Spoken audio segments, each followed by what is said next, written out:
Haleluya, salam sejahtera dan salam sehat untuk kita semuanya. Kita berjumpa kembali di channel PAS, Pancaran Air Sorgawi, channel yang benar-benar pas untuk kita semuanya. Hari ini kita akan membahas sebuah topik, yaitu serba salah. Saudara, dalam kehidupan seringkali manusia ada dalam posisi yang serba salah, di mana penilaian itu datang dari pihak luar. Keadaan yang serba salah itu dapat membuat manusia alami frustasi, dikarenakan kesalahan-kesalahan dalam diri seseorang lebih dominan nampak dalam kehidupan. Bahkan sesuatu yang belum tentu salah seringkali dipandang bahkan dihakimi sebagai sesuatu yang salah. Saya percaya kita semua pernah mengalami hal ini, apalagi kelompok kami, golongan kami, yaitu hamba-hamba Tuhan. Ketika seorang hamba Tuhan rajin melakukan pelayanan perkunjungan, maka hal tersebut mendapatkan penilaian yang salah. Ada orang-orang yang berkata bahwa pemimpin seharusnya mendelegasikan pelayanan-pelayanan.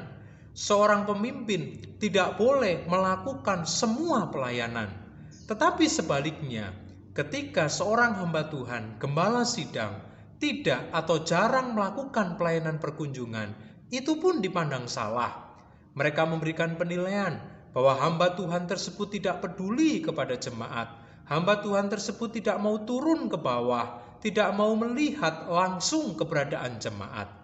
Jadi saudara, keberadaan hamba Tuhan, apapun yang dilakukan, seringkali serba salah. Ada hamba Tuhan yang mendisiplin jemaat yang berbuat dosa, itu pun dinilai salah. Dikatakan bahwa hamba Tuhan tersebut tidak punya kasih.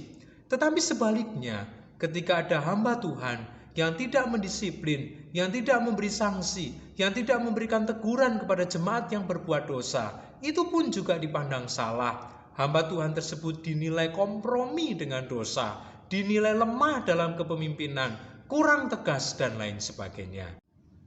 Ketika ada orang yang sangat gemuk, maka ia dinilai salah dengan berbagai macam komentar. Ada yang berkata tidak mengatur pola makan, rakus, serakah, dan lain sebagainya. Demikian juga sebaliknya, ketika ada orang yang sangat kurus, dia pun memperoleh komentar-komentar yang negatif. Ada orang yang maju dalam usaha dan perekonomian, hal itu juga dapat memunculkan komentar negatif. Ada orang yang menuduh, oh dia maju dalam perekonomian karena pergi ke dukun dan lain sebagainya. Demikian juga kalau yang gagal dalam usaha mendapatkan komentar-komentar yang negatif juga. Dan masih banyak lagi hal yang semacam itu terjadi dalam kehidupan, seperti meme berikut ini. Punya pacar cakep dibilang sukanya karena cantik. Giliran ama yang kaya dibilang matre. Giliran ama yang jelek dibilang seleranya rendah. Serba salah. Inilah curahan hati dari seorang laki-laki. Susah dadi cah wedok, diladeni jarene kanjen, ora diladeni jarene sombong. Akeh sing nyideki jare murahan, ora ana sing nyideki diarani ora payu. Suwe-suwe iso duet ambek Raisa nyanyi serba salah. Inilah curahan hati dari perempuan. Jadi saudara, keadaan manusia maju salah, mundur salah, bahkan diam saja juga bisa dinilai salah. Apa yang harus kita lakukan sebagai pihak yang memberi penilaian maupun sebagai pihak yang dinilai? Sebagai anak-anak Tuhan, tentu kita harus berpedoman kepada firman. Kita punya hak untuk memberikan penilaian, tetapi kita juga siap untuk dinilai oleh pihak lain. Supaya kita tidak salah memberikan penilaian, supaya kita tidak salah dalam menanggapi atau meresponi penilaian, mari kita akan melihat kebenaran firman Tuhan. Sikap sebagai pihak yang memberi penilaian, inilah yang akan kita bicarakan untuk bagian yang pertama. Sebagai orang yang memberikan penilaian, maka kita harus menahan diri untuk memberikan komentar ataupun penilaian terhadap orang lain. Kita bisa perhatikan di dalam kitab Amsal pasal 17 ayat yang ke-27. Orang yang berpengetahuan menahan perkataannya. Orang yang berpengertian berkepala dingin. Saudara, Amsal memberi nasihat kepada kita supaya kita mampu untuk menahan perkataan, supaya kita tidak buru-buru untuk memberikan komentar, untuk mengungkapkan penilaian, karena bisa saja komentar kita, penilaian kita salah. Lalu kemudian, yang kedua, sebagai orang-orang yang berpedoman kepada firman Tuhan, kalau kita memberikan penilaian terhadap keberadaan orang lain, maka kita harus objektif. Sekali lagi, kita harus objektif sesuai dengan fakta. Kita bisa perhatikan di dalam kitab Amsal pasal yang ke-8 ayat yang ke-7. Demikian bunyi firman Tuhan. Karena lidahku mengatakan kebenaran dan kefasikan adalah kekejian bagi bibirku. Ingat saudara, lidah kita, mulut kita, perkataan kita hanya untuk kebenaran, hanya memperkatakan kebenaran. Sampaikan penilaian secara jujur, secara objektif, sesuai dengan fakta. Jadi, kita sudah memperoleh nasihat dari firman. Sebagai orang yang memberikan penilaian, kita harus mampu menahan lidah kita. Kita tidak boleh cepat-cepat memberikan komentar, tidak boleh cepat-cepat untuk memberikan penilaian. Dan kalau kita harus memberikan penilaian, berikan secara jujur, objektif, dan sesuai fakta. Petunjuk yang ketiga yang diberikan oleh firman kepada kita sebagai pihak yang memberi penilaian adalah menggunakan kata-kata yang sopan, positif, dan membangun. Kita perhatikan Amsal 16 ayat yang ke-24. Demikian firman Tuhan. Perkataan yang menyenangkan adalah seperti sarang madu, manis bagi hati, dan obat bagi tulang-tulang. Ingat saudara, perkataan kita bisa membangun orang lain, bisa menyembuhkan orang lain, bisa menyegarkan, bisa membuat gembira hati orang lain. Tetapi sebaliknya, perkataan kita pun bisa menyakiti orang lain.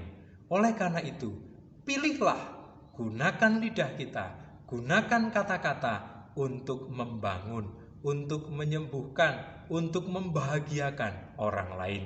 Gunakan kata-kata yang sopan, kata-kata yang positif, kata-kata yang membangun.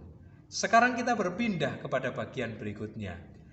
Bagaimana respon kita sebagai pihak yang diberi penilaian, sebagai pihak yang diberi komentar, bahkan mungkin kita mendapatkan cemoohan. Kita mau melihat kepada kebenaran firman Tuhan. Yang pertama, kita harus menerima dengan sukacita dan mengkoreksi diri. Amsal 13 ayat yang ke-18. Demikian firman Tuhan. Kemiskinan dan cemooh menimpa orang yang mengabaikan didikan, tetapi siapa mengindahkan teguran, ia dihormati. Saudara, kita harus mampu mengidentifikasi, kita harus mampu mengenali komentar penilaian dari orang lain. Barangkali yang disampaikan oleh pihak lain adalah sedang menegur kita, menasehati kita, memberikan kritik yang membangun, memperbaiki kelakuan, memperbaiki kesalahan, dan itu semua berguna bagi kita. Kita jangan cepat-cepat memberikan respon yang salah. Kita jangan mudah untuk sensitif. Justru apa kata orang, apa penilaian orang bisa jadi bermanfaat untuk kita. Oleh karena itu kita mau ikuti petunjuk firman Tuhan ini. Kita harus terima, kita harus indahkan teguran itu. Karena firman Tuhan tadi dengan tegas mengatakan bahwa orang yang mengindahkan teguran, ia dihormati.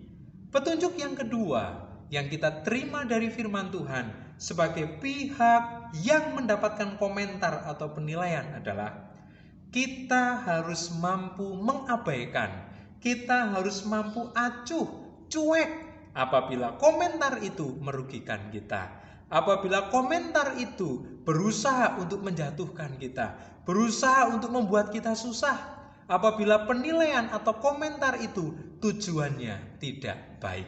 Kita akan perhatikan di dalam Amsal pasal yang ke-12 ayat yang ke-16.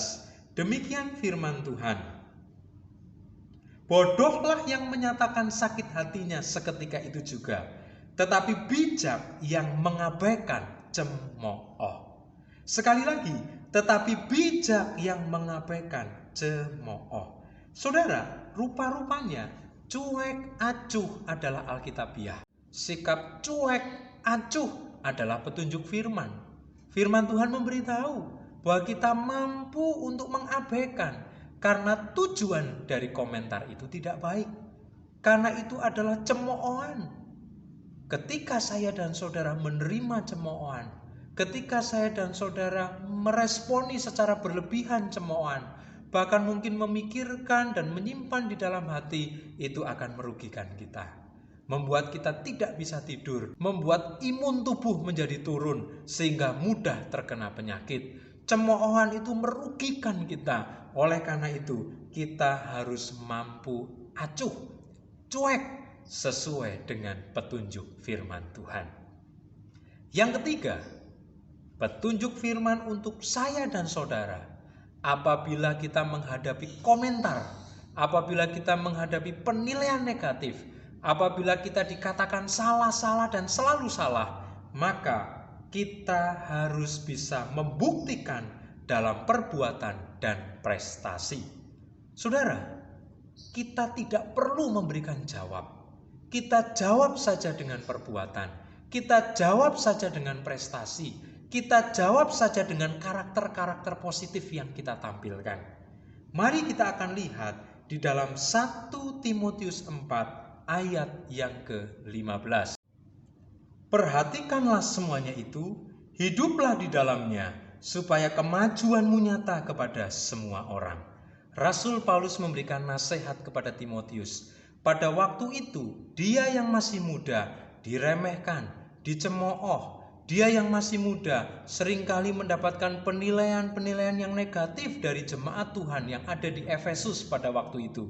Secara manusia, dia minder, dia sedih, dia bingung, dia tidak tahu harus berbuat apa. Oleh karena itu Paulus sebagai bapak rohani memberitahu kepada Timotius, buktikan dengan perbuatan, buktikan dengan kemajuan yang selalu nyata. Bahkan di ayat yang ke-12 di situ dikatakan, jangan seorang pun menganggap engkau rendah. Jadilah teladan bagi orang-orang percaya dalam perkataan, dalam tingkah laku, dalam kasih, kesetiaan, dan kesucian. Jadi saudara, seringkali kita mendapatkan cemoohan, komentar-komentar yang negatif, dan kita terpancing untuk segera memberikan jawab. Padahal menurut firman, tidak perlu kita harus memberi jawab. Kita beri jawab dengan karakter yang positif. Kita beri jawab dengan senyuman. Kita beri jawab dengan perbuatan dan prestasi. Dengan seperti itu, mereka tidak mampu lagi untuk mencari-cari kesalahan kita. Kita perhatikan kehidupan Tuhan Yesus. Berulang kali dijebak. Tetapi kita lihat, Tuhan Yesus tidak selalu memberi jawab. Walaupun beberapa kesempatan dia memberikan jawab. Tetapi Tuhan Yesus menunjukkan perbuatan-perbuatan hebatnya. Menunjukkan kepedulian besarnya kepada banyak orang. Dan kita lihat ada banyak orang yang berbondong-bondong mengikuti Yesus. Sehingga orang-orang Farisi, ahli-ahli Taurat, para pembenci Yesus, mereka dibungkam dengan perbuatan-perbuatan Yesus. Dan saudara bisa perhatikan di dalam firman Tuhan yang lainnya, bahwa nasihat firman itu begitu indah. Tidak selalu penilaian negatif itu dijawab. Tidak selalu cemoohan itu dijawab dengan kata-kata. Tapi jawablah dengan perbuatan. Kesimpulan saya adalah, jangan takut menjalani hidup ini. Jangan takut melangkah. Jangan takut membuat pertimbangan. Jangan takut membuat keputusan. Apapun penilaian orang tidak membuat saya dan saudara takut lagi. Kita sudah memperoleh petunjuk firman. Kalau kita sebagai pihak yang dinilai, maka kita tahu apa yang harus kita lakukan. Tetapi sebaliknya, kalau kita adalah pihak yang harus memberikan penilaian, kita pun juga tahu apa yang kita lakukan. Bersemangatlah menjalani hidup, bergembiralah senantiasa, karena firman Tuhan selalu menjadi patokan hidup kita. Jangan takut dikatakan salah, asal ada pedoman firman, maka perbuatan kita dilindungi, dibela oleh firman Tuhan. Tuhan Yesus memberkati kita semuanya.